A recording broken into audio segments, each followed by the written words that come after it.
15 almost perfect 10 out of 10 games that you probably never heard of. Shadows of the Damned Hella Remastered. So in this game, you play as Garcia Hotspur, this demon hunter dude whose girlfriend gets kidnapped by demons, so naturally you go to hell to get her back. It's a pretty straightforward setup, but the game is anything but. The whole thing has this grindhouse B-movie vibe, and it's full of crazy characters and over-the-top action. The combat is pretty standard third-person shooting, but it's the atmosphere and the humor that make it stand out. Garcia is constantly cracking jokes, and the game is full of visual gags and silly situations. It's not afraid to be ridiculous, and that's part of its charm. What's cool is the way they use light and dark in the game. You have this torch that you use to fight off the shadows and solve puzzles. It's a neat mechanic that adds a layer of strategy to the combat. You can't just run in guns blazing, you have to think about how you're going to use your light to your advantage. The story, while simple, is actually pretty touching at times. It's about Garcia's love for his girlfriend and his determination to rescue her no matter what. It's a surprisingly sweet story underneath all the demon slaying and crazy humor.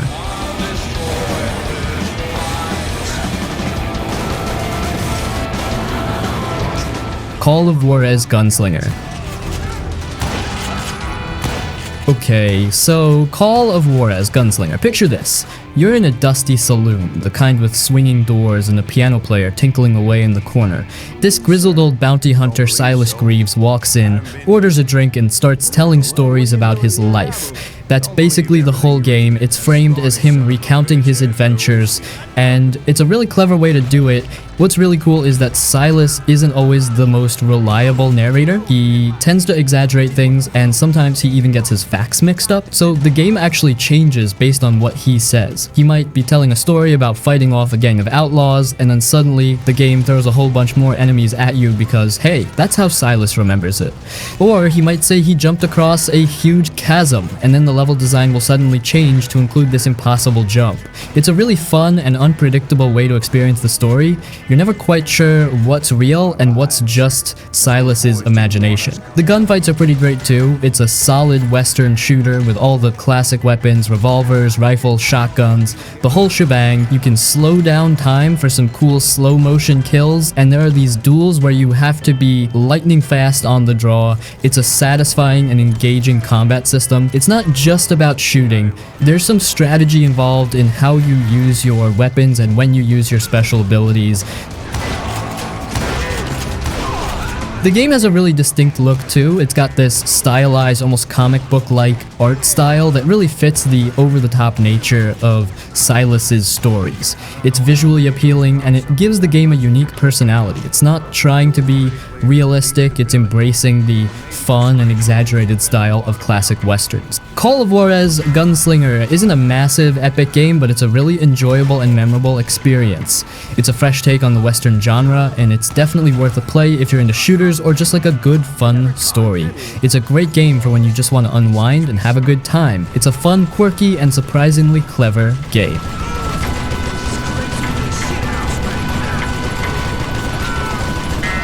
Lost Odyssey 2007. Lost Odyssey is a JRPG in the classic style, and it's a bit of a throwback. It's got turn-based combat, a big world to explore, and a long and involved story. It came out on the Xbox 360, so it's a bit older now, but it still holds up. What makes Lost Odyssey special is its focus on character and story. It's a really emotional game, and it deals with some heavy themes. You play as Kaim, an immortal warrior who has amnesia. He's trying to figure out who he is and what happened to him, and he teams up with a bunch of other characters who are also dealing with their own problems. The story is really well written, and it's full of twists and turns. It's a classic JRPG story, but it's told in a way that feels fresh and engaging. What's cool about Lost Odyssey is the 1,000 Years of Dreams system. As you play, you find these short stories that give you insight into Kaim's past and the lives of other characters. They're really well written, and they add a lot of depth to the story. Some of them are heartbreaking, some of them are funny, and some of them are just beautiful. It's a really unique way to tell a story, and it's one of the things that makes Lost Odyssey so memorable. The combat is pretty standard turn-based JRPG fare, but it's well balanced and engaging. There's a lot of strategy involved in choosing your party members, equipping them with the right skills, and planning your attacks. It's not the most innovative combat system, but it's solid and enjoyable. Lost Odyssey is a long game, but it's a journey worth taking. It's a classic JRPG with a great story, memorable characters, and a unique storytelling mechanic. If you're a fan of JRPGs, you should definitely check it out. It's a game that will stick with you, especially those 1,000 Years of Dreams stories. It's a bit of a commitment, but it's a rewarding experience.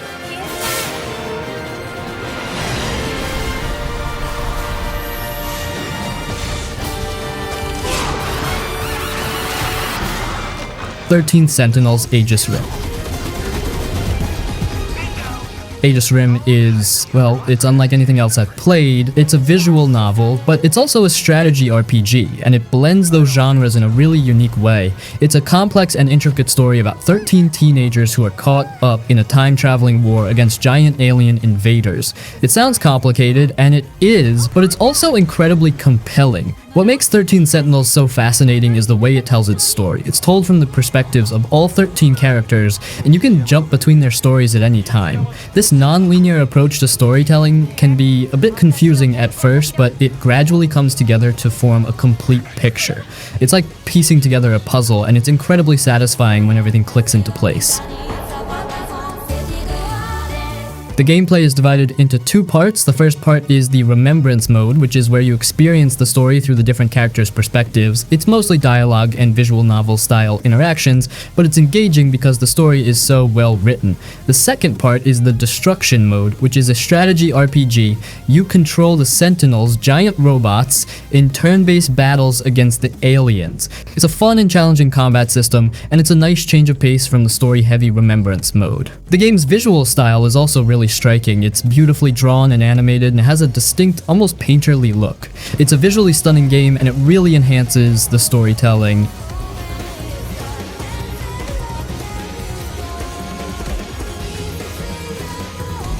Ghost Trick Phantom Detective. Okay, so Ghost Trick Phantom Detective, it's a really clever puzzle game, but it's also a mystery. You play as a ghost, which is kind of cool, right? Your name is Sissel, and you're dead, but you don't know how you died. So the whole game is about you trying to figure out who killed you. The way you play is pretty unique. Since you're a ghost, you can't just walk around. You have to possess things like lamps, bicycles, even a donut, and use them to mess with stuff. You might turn on a light to distract someone or move a chair to block their path. It's all about figuring out how to use the environment to solve these puzzles, and the puzzles are intertwined with the story. It's not just random puzzles, they're all connected to the mystery. You're trying to figure out what happened, and solving the puzzles is how you get clues. It's like a big, interactive detective story. The story itself is really interesting. It's not straightforward at all. It jumps around in time, and you see things from different people's perspectives. It's like a jigsaw puzzle, and you have to put all the pieces together to understand what's going on. There are a lot of twists and turns, and it keeps you guessing. The characters are pretty quirky too. They're all memorable, and they all have their own secrets. The dialogue is funny and witty, and it really brings the characters to life. It's a fun cast. Honestly, Ghost Trick is just a really well-made game. It's clever, it's charming, and it's full of surprises. It's a unique experience that's hard to find anywhere else. If you like puzzle games or mysteries, you should definitely check it out. It's a game that makes you think, and it's a game that will stick with you after you're done. It's just a really enjoyable game.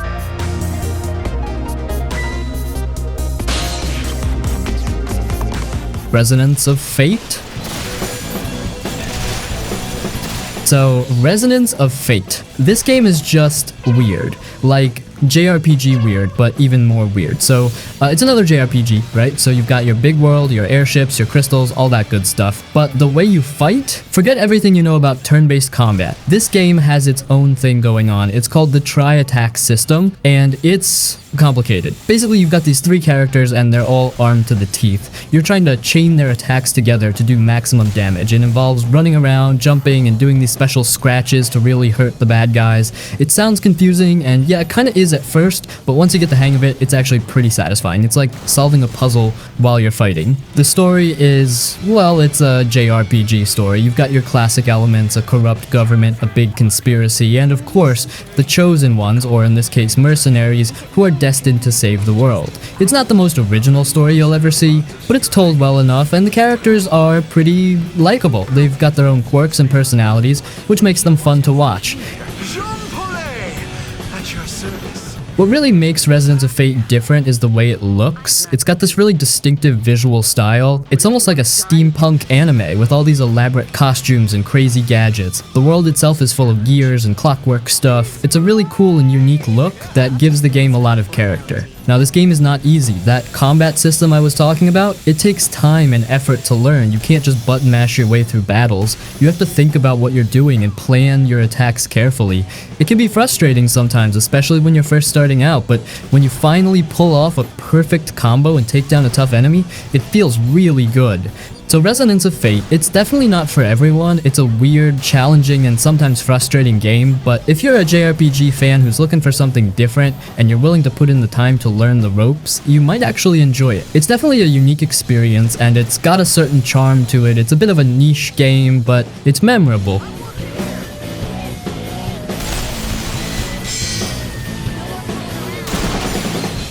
The Vanquish. Imagine a game where you're basically a human rocket, sliding around at insane speeds, blowing stuff up in slow motion. That's Vanquish. It's pure, unadulterated action. You play this guy, Sam, and he's wearing this super powered suit. He's trying to take back a space station that's been taken over by robots, and that's pretty much all the story you need. It's not about the plot, it's about the crazy action. And the action is wild. Sam can boost around like he's on roller skates, he can slow down time so he can line up perfect shots, and he's got a whole arsenal of crazy weapons. Think shotguns that turn enemies into goo, rocket launchers, and all sorts of other fun stuff. It's just a constant explosion of gunfire, slow motion dives, and robots getting blown to bits. It's like a Michael Bay movie, but you're in control. What's cool is that it's not just mindless action. There's actually some strategy involved. You can't just run in guns blazing because you'll get taken down pretty quickly. You have to think about how you're going to use your abilities and your weapons. The slow motion thing is super important. It lets you dodge attacks and line up shots, and it adds a cool tactical element to the fighting. They're always trying to find the best way to use your limited resources and take down the enemies efficiently. The game looks really good too. It's got this sleek futuristic style, everything is shiny and metallic, and the robots look really cool. The action is always smooth and fluid, even when there's a ton going on screen. It's just a visually impressive game. Vanquish is a pretty short game, you can probably beat it in a few hours, but those few hours are packed with intense action. It's a game that doesn't take itself too seriously, it's just about having fun and feeling like a badass. If you're looking for a game that's fast, fun, and doesn't require a lot of thinking, you should definitely check this one out. It's just a really great action game. It's perfect for when you just want to let loose and blow some stuff up. It's a classic for a reason.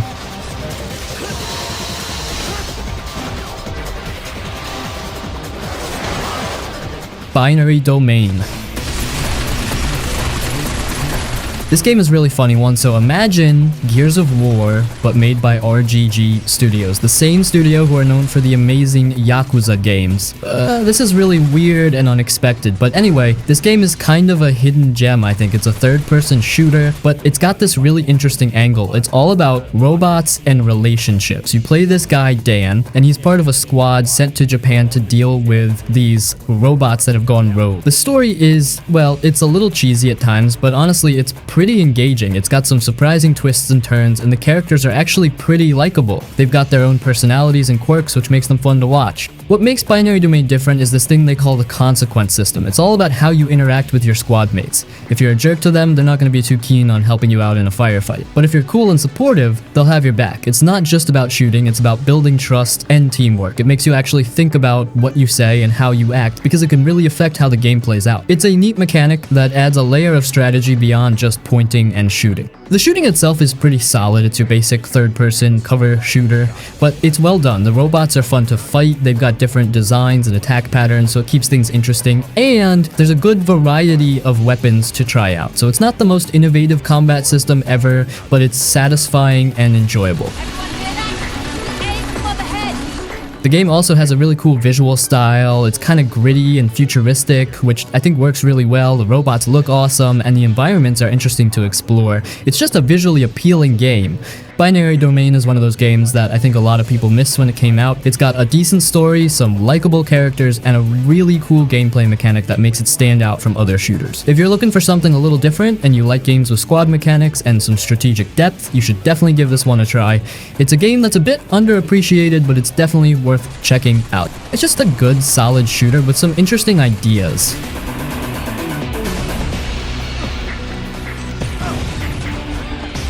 Majin and the Forsaken Kingdom.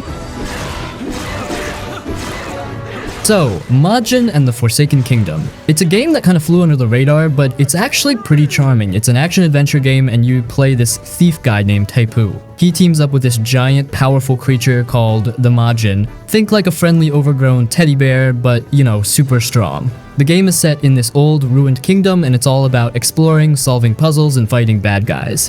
What makes Majin special is the relationship between Taepu and the Majin. They're not just partners, they're actually friends. The Majin is huge and strong, like ridiculously powerful, but he's also kind of innocent and childlike. He's got this big, goofy personality. And Taepu is smaller, more agile, and he's basically the brains of the operation. He's the one who figures out how to get around and what to do. It's really fun watching them interact. They bicker and joke around, and you can tell they genuinely care about each other. It's a really sweet dynamic. The gameplay is a mix of different things. You've got some combat, some exploration, and some puzzle solving. Tepe you can climb and jump around, and the Majin can smash stuff and lift heavy things. So you're constantly switching between them, using their different abilities to get through the levels. The fighting is pretty straightforward, it's not super complicated, but it's satisfying to watch the Majin just wreck the bad guys. He's like a one-man wrecking crew. The world they've created is actually pretty cool. It's a beautiful, ruined kingdom with all these ancient temples and hidden areas. Exploring it is a big part of the fun. There are lots of things to find too, like collectibles and side quests, which gives you more to do.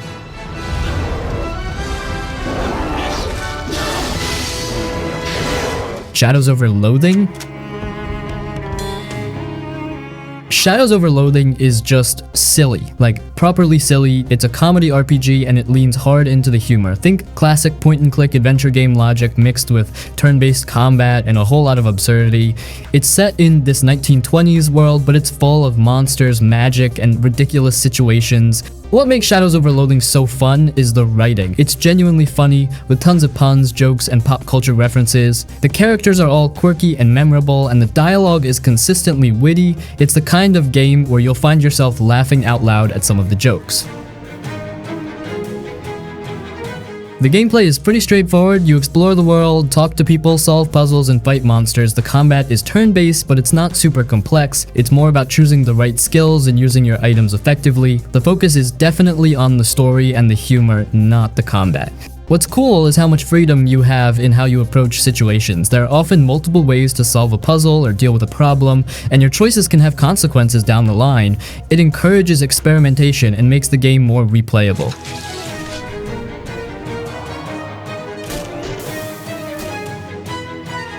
Tangle Tower. So, Tangle Tower, it's this cute little mystery game, and it's perfect for when you just want to chill and solve some puzzles. The whole thing is set in this weird tower, and everyone who lives there is a suspect. It's like a cartoon version of a murder mystery, if that makes sense. The art style is really cool. It's all colorful and kind of quirky, which gives the game a lot of personality. It's a point-and-click adventure, so you spend your time exploring different rooms, chatting with the characters, and picking up clues. What makes Tangle Tower enjoyable is the people you meet. They're all a bit odd, and they all have their own secrets. It's fun to talk to them and try to figure out who's telling the truth and who's lying. The dialogue is pretty witty too. It's not laugh out loud funny all the time, but it's consistently clever and well written. It keeps you entertained as you're going through the game. The puzzles themselves are pretty good. They're not super hard, but they're challenging enough to make you think, and they all fit into the story, which is nice. They're not just random puzzles thrown in there. They actually make sense in the context of the tower and what happened. Solving them is satisfying, and it helps you piece together the mystery. It's like you're actually a detective. The story is a classic whodunit, but it's told in a lighthearted way. It's not a super serious mystery, it's more about having fun and enjoying the ride.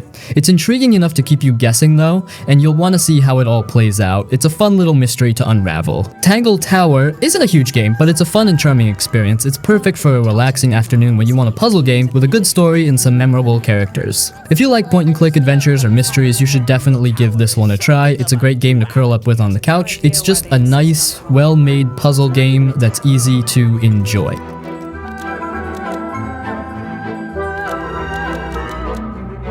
Nope. Cryostasis, Sleep of Reason. Okay, so Cryostasis, Sleep of Reason is a pretty strange game. It's set on this icebreaker ship way up in the Arctic, and everything is frozen solid. You're this guy, Alexander, and you're trying to figure out what went down with the crew. It's a creepy vibe, for sure. The ship is practically deserted, and you keep getting these flashbacks that show you what happened. The fighting in this game is really different. You can actually jump into people's memories right before they died and change what happened. That's how you solve puzzles and how you fight the monsters too. These monsters are all frozen and mutated, and you have to use the stuff around you to take them out. Like maybe you need to thaw some ice or use something hot to hurt them. It's a pretty unusual system. It's a slow burn though. You spend a lot of time just walking around the ship and it can be a bit tedious. The combat isn't the best either. It feels a little clunky, but because of that memory changing thing, it's still kind of interesting. The story is a little hard to follow, to be honest. It's all mixed up with these flashbacks and some weird philosophical ideas. It's confusing at times, but it's also intriguing enough to make you want to keep playing and try to understand what happened. Cryostasis is definitely something. It's got some really interesting ideas, and it's unlike any other game I've played.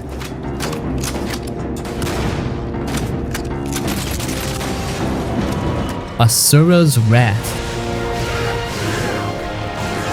Man, this game is just crazy. It's like someone took a bunch of anime tropes, mixed them with some Hindu mythology, and then cranked everything up to 11. It's not your typical action game, it's more like an interactive anime series. You play Asura, who's basically a demigod, and he gets betrayed and killed, which, you know, is a bad start to his day. But then he comes back, fueled by pure, unadulterated rage, and he's out for revenge. That's the basic plot, and it's pretty straightforward, but the way they tell the story is anything but. What makes Asura's Wrath stand out is how cinematic it is. It's broken up into episodes, just like a TV show, and it's packed with quick-time events and these ridiculously over-the-top action sequences. Think giant explosions, planet-sized enemies, and Asura punching things so hard they explode. It's not just about fighting, it's about experiencing this epic, almost operatic story. It's like you're watching an anime, but you get to control what happens. The actual fighting is, well, it's there. It's not the deepest combat system you'll ever see. You've got your basic attacks, your special moves, and that's about it. But honestly, it's not really about the complexity of the combat. It's more about the spectacle. It's about seeing Asura unleash his fury and just destroy everything in his path. He can punch mountains apart. He can shoot energy blasts. He can basically do anything the story needs him to do. It's more about the visual impact than the technical skill.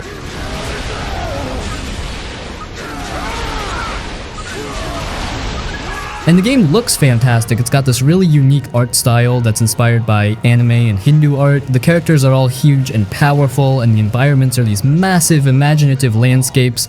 It's a visually stunning game, even by today's standards. Asura's Wrath isn't a long game, and it's definitely not a traditional action game. It's more of an interactive anime experience. It's short, it's loud, it's completely over the top, and it doesn't apologize for any of it. If you're looking for something different and you enjoy a good dose of spectacle and ridiculous action, you should definitely give it a try. It's a unique and memorable experience. It's a great example of how to make a truly bombastic and over-the-top action game. It's not trying to be subtle, it's just pure, unadulterated fun.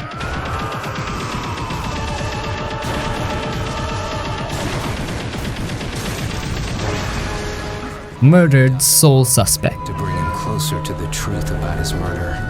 The whole idea behind this game is pretty cool. You're a cop, Ronin, and you get murdered. Brutal, right? But instead of, just being gone, you become a ghost. And your new ghost job? Solving your own murder.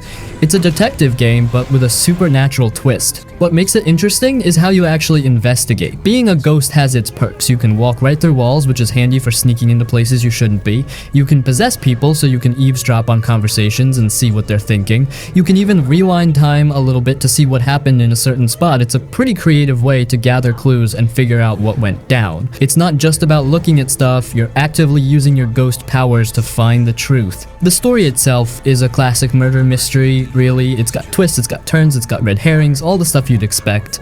It's not the most original story ever told, but it's engaging enough to keep you playing. You also get to learn more about Ronin's past and his relationships with other people, which adds some depth to the whole thing. It's not just about solving the crime, it's about Ronin's personal journey too. The game has a pretty cool look too. It's dark and atmospheric, which makes sense since you're a ghost and everything. It's set in Salem, Massachusetts, which is a perfect setting for a ghost story. The city looks great and it definitely adds to the creepy vibe. It's a city with a history and the game uses that well.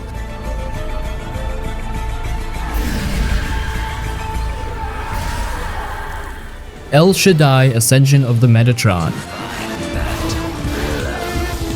So, El Shaddai, Ascension of the Metatron. This game is weird, like seriously weird. It's visually stunning though. I mean, absolutely gorgeous. The art style is completely unique. It's all abstract and dreamlike. It's like walking through a painting and the environments are constantly shifting and changing. It's mesmerizing to just look at sometimes. It's an action game, but it's not your typical hack and slash affair. The combat is, well, it's okay. It's not super deep or complex, but it's satisfying enough. It's more about the visual spectacle of the fights than the actual mechanics. You're not gonna find a ton of intricate combos or anything like that. It's more about the experience of the battles.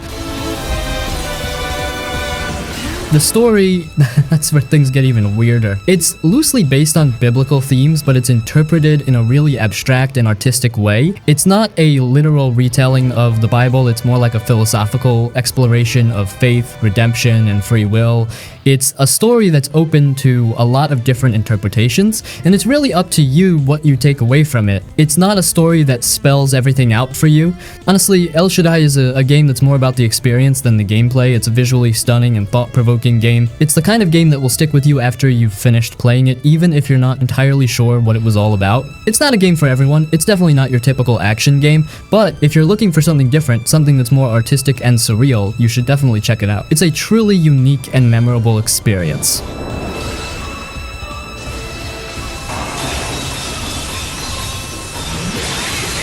Singularity.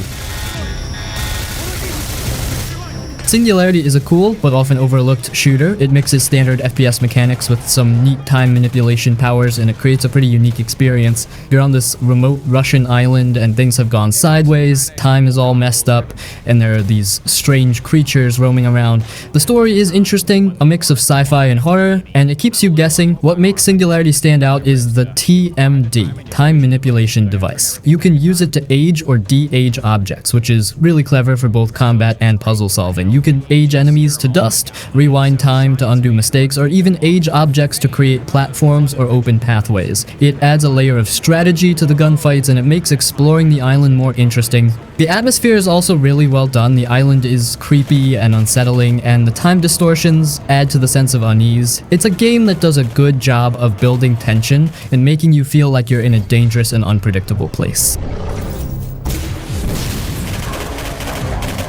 The shooting mechanics are solid, if not particularly groundbreaking. It's your standard FPS fare, but the time manipulation powers add a fun twist. There are a variety of weapons to find, and the combat is challenging but rewarding. Singularity is a game that I think deserves more attention. It's a well-made shooter with some unique ideas and a creepy atmosphere. If you're looking for a shooter that's a bit different, you should definitely check it out. It's a game that's definitely worth playing if you like shooters with a bit of a twist. It's a fun and unique experience that often gets overlooked.